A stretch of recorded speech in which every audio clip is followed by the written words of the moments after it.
Is it possible to systematically learn how to escape restraints like handcuffs, rope, zip ties? The best at it are not the military. They're not SEER program people. They are criminals. I learned how to get out of handcuffs from a 15-year-old who was in charge of meth sales in La Avenida Revolucion in Tijuana. Is there a system to it? I mean, it's not specifically a system. It's usually what happens is they'll buy a set of handcuffs and they will mess around with them in a playing feature. So one thing I do in a class is, first off, I'm honest about the fact that all restraints are temporary, even marriage. This is like, wait, can we just pause on the deep philosophical? You're like Miyamoto Musashi with that statement. All restraints are temporary. Even marriage. I just like adding that one in there for last because this is a dark subject. Every cage can be escaped. All restraints are temporary. You either free yourselves from the restraints, somebody else takes them off, or you die and your body rots your way around them. Those are the options. And I like that first option myself. The second option is pretty cool if you can convince somebody to do that for you. But that first option is an interesting one. You have to deconstruct restraints. Not all restraints are made the same. You can train to get out of handcuffs here in the U.S. and focus on a pair of Smith & Wesson handcuffs, which are kind of the most common brand of handcuffs here. But if you find yourself in detention somewhere in Russia, the handcuffs out there are completely different. The keyway is different. The mechanism is different. But some of the same ways of bypassing those mechanisms Let me are... write this down. So in Russia, what kind are they using in Russia? Thinking of traveling there. I need this information. I'll send you a specific model and details on how to get out of those. But basically, just asking for a friend. I'm sorry. Yeah. So what I do is I take a pair of Smith & Wesson handcuffs. I put them in the middle of 3 people in a class. I spread them out, and I have them place them on each other in a just playing manner. I have handcuff keys there, and I have a pair of bolt cutters there in case somebody gets stuck, does something stupid. So they play with each other as far as putting them on randomly. I show them how to put them on appropriately, and then I show them a handcuff key, and a handcuff key will open up handcuffs, interestingly enough. But the thing about a handcuff key is it's not made to be used by the person that is in those handcuffs. So that's the first lesson there. If you have a handcuff keys are the most used tool to open up handcuffs in custody situations. Both criminals escaping from the police to people escaping from criminals. Just a standard hidden handcuff key. So I show them how to modify the handcuff key so it's more optimal to use on yourself with just basic garbage that you can find. Piece of wire, a zip tie piece, basically how to put a leverage arm on the handcuff key so you can actually spin it in the keyway behind your back or in front of you. I'm trying to think. I don't think I've ever been in handcuffs.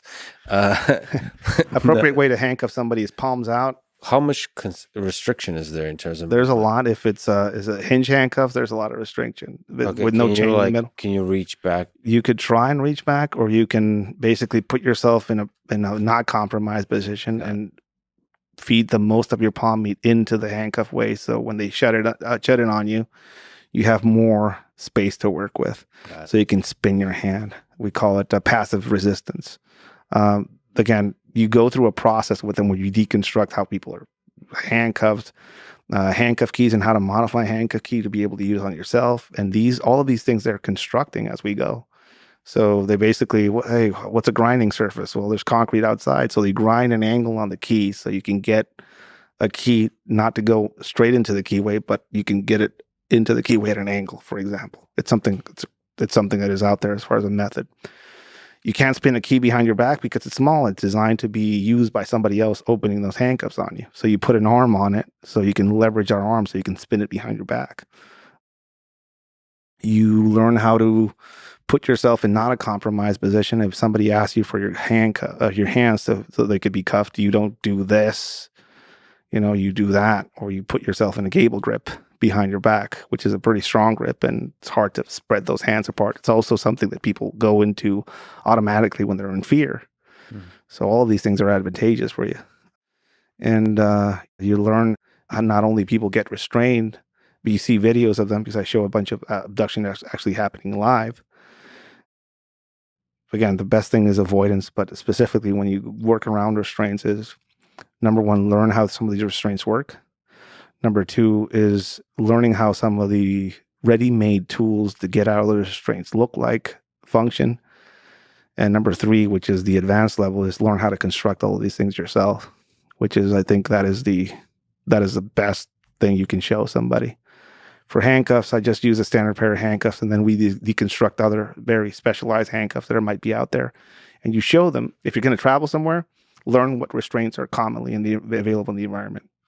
Somebody going to sub-Saharan Africa, carrying a plastic handcuff key, that's going to be useless out there, because there's not going to be standard handcuffs out there that would be open with that type of key. Out there, you're probably going to be tied up with a chain and a padlock of some sort, maybe a 40 millimeter Chinese padlock with a plastic core that you can open with a lighter. If you can burn the core, melt the core open, or if you can leverage that open, that's a pretty easy thing to open. Or a bobby pin, you could reach all the way in the back and open the latch.